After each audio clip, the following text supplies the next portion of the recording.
Les capsules criminelles.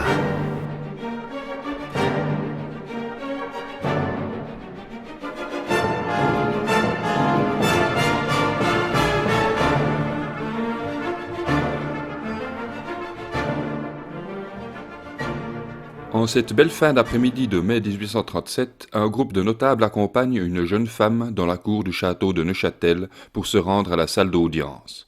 Passé l'éblouissement du soleil couchant, les yeux de Rosette Jeanneret peinaient à s'adapter à la pénombre du tribunal. Un sautier la soutenait par le bras pour la conduire jusqu'à son siège. Prévenant, les membres de la cour de justice laissaient patiemment Rosette s'installer. Une fois assise, elle posa ses mains sur ses cuisses, lissa sa robe, se recala contre le dossier. Lorsqu'elle fut enfin immobile, le président du tribunal prit la parole et l'invita poliment à faire sa déposition. Rosette porta la main à son oreille pour en pincer le lobe entre ses doigts. Elle finit par lever la tête et fit entendre sa voix tremblante. Ce matin, le réveil avait été radieux. À peine levée, Rosette avait survolé son ouvrage, virevoltant de l'écurie au puits, de la grange à la cuisine. C'était une déferlante efficace qui engloutissait ses tâches sans la moindre fatigue. Le récit de cette journée aurait pu commencer par légère et court-vêtue, Rosette vaquait à sa besogne avec entrain. Aussitôt qu'elle eut terminé de tout mettre en ordre, elle abandonna son tablier pour se glisser dans ses habits du dimanche. Elle ajusta sa robe et fixa sa coiffe. Après avoir vérifié encore une fois sa tenue, elle finit par saisir un écrin de bois sombre. Elle l'ouvrit et en sortit délicatement les boucles d'oreilles que son fiancé lui avait offertes. C'étaient de grands anneaux d'or scintillant dans la lumière matinale. Elle les accrocha et s'observa une nouvelle fois dans le miroir, tournant plusieurs fois la tête pour les contempler.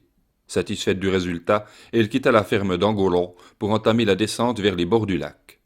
Par cette belle journée de mai, Rosette dévala la pente et c'est presque sans s'en rendre compte qu'elle arriva à la maison de commune de Colombier où logeait Henri, son fiancé. Elle épousseta ses souliers avant de pénétrer dans l'auberge. La pièce était déserte, hormis une jeune servante en train d'apprêter les premiers pois mange-tout de la saison. La domestique interrompit son travail pour observer cette fringante jeune femme qui restait immobile sur le pas de porte. Elle finit par demander « Vous cherchez quelque chose ?»« Oh, excusez-moi, répondit Rosette. Je devais retrouver le sous-officier Henri Gros, ici même. Vous savez où il est ? Il est parti avec ses recrues au temple d'Auvernier. Déçue, Rosette finit par se ressaisir. Après tout, cela faisait 3 jours qu'elle attendait ce rendez-vous, elle saurait bien patienter encore quelques instants. Vous savez quand est-ce qu'il reviendra ? Il a quitté l'auberge vers 10 heures. Il devait aller chercher des recrues à la caserne avant de les amener au culte. Auvernier, c'est à quoi ? À 1/3 d'heure d'ici. À peu près, répondit la servante, avant de se replonger dans ses préparatifs. Rosette fit ses calculs dans sa tête. Il était 11 heures. Henri ne devrait pas trop tarder, même en comptant les nombreuses auberges qu'il y avait sur le chemin. Dans le pire des cas, il devrait être de retour pour le dîner. La voyant toujours debout dans l'entrée, la fille d'auberge lui proposa de patienter à l'intérieur. Il y faisait frais alors que dehors le soleil tapait déjà fort. Rosette prit place à une table au fond de la chambre, mais elle ne parvenait pas à contenir son excitation, ne sachant que faire de ses mains ni comment s'asseoir. Elle se releva plusieurs fois pour regarder par la fenêtre ou pour se planter sur le seuil de la porte. Finalement, elle proposa son aide à la fille d'auberge. Celle-ci accepta volontiers et Rosette put enfin s'occuper en attendant le retour de son fiancé. Les 2 filles s'affairaient à la cuisine lorsque Rosette entendit Henri approcher. Ce grand et fort jeune homme arborait fièrement son uniforme de sous-officier prussien. De la lumière du soleil, son col et le bas de ses manches rouges brillaient sur le bleu de la tunique qui était barrée par le noir du ceinturon auquel était fixé son sabre. Rosette se précipita dehors et lui sauta au cou. Le soleil était à son zénith. Ils étaient heureux.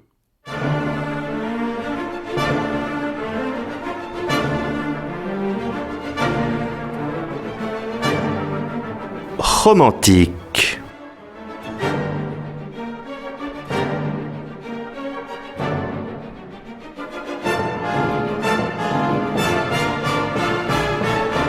Le président du tribunal, Auguste Charles-François de Perrot, dut interrompre la séance. Le soir tombait et le greffier commençait à avoir de la peine à distinguer ses notes. On fit allumer les chandeliers. De Perrot reprit le cours de l'audience.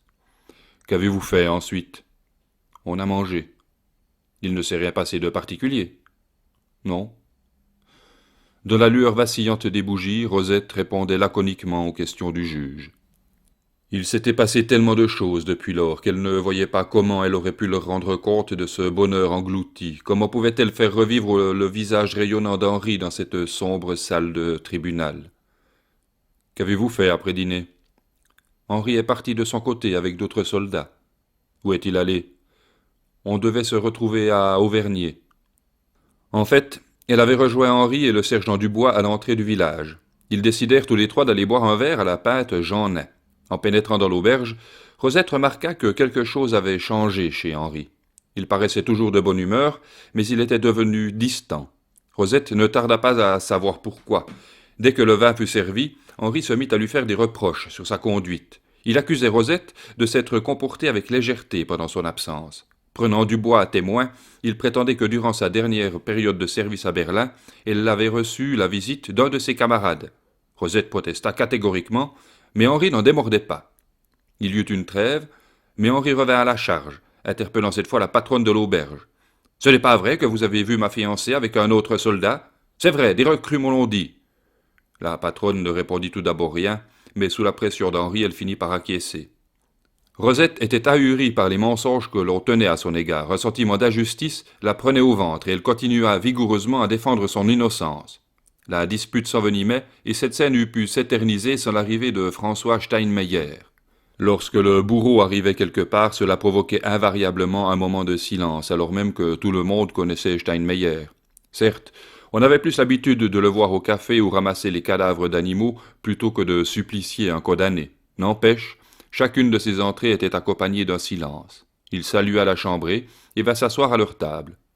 Trop heureuse d'avoir un prétexte pour s'éloigner, la patronne s'empressa d'aller chercher la bouteille de vin que Steinmeyer venait de commander. Henri et Rosette restaient silencieux, et Dubois s'efforçait à échanger des banalités avec Steinmeyer afin de faire oublier la querelle aux amoureux. À l'affût, au coin de la table, Henri ne parvenait pas à faire taire ses soupçons, et il reprit subitement ses attaques à l'encontre de Rosette. « En voilà un qui n'a pas besoin de moi pour se punir !» s'exclama le bourreau. Dubois et lui éclatèrent de rire et se mirent à plaisanter sur la manière dont Gros se complaisait à se priver lui-même de son bonheur. Un peu vexé, Henri se leva et sortit pour lâcher de l'eau. Pendant ce temps, Rosette prit la patronne un peu à part et l'interrogea sur sa conduite de tout à l'heure. Au bout d'un moment, la patronne finit par convenir qu'elle avait soutenu les accusations de Gros qu'à cause de son acharnement et que, pour tout dire, elle ne savait absolument rien de la conduite de Rosette. Au retour d'Henri, ils commandèrent une autre bouteille. Le vin, suivi de l'eau-de-vie aidant, l'ambiance finit par se détendre. Il parut à Rosette qu'Henri s'était enfin décidé à la croire, ou peut-être avait-il simplement oublié. D'ailleurs, était-il seulement lui-même convaincu par ses allégations?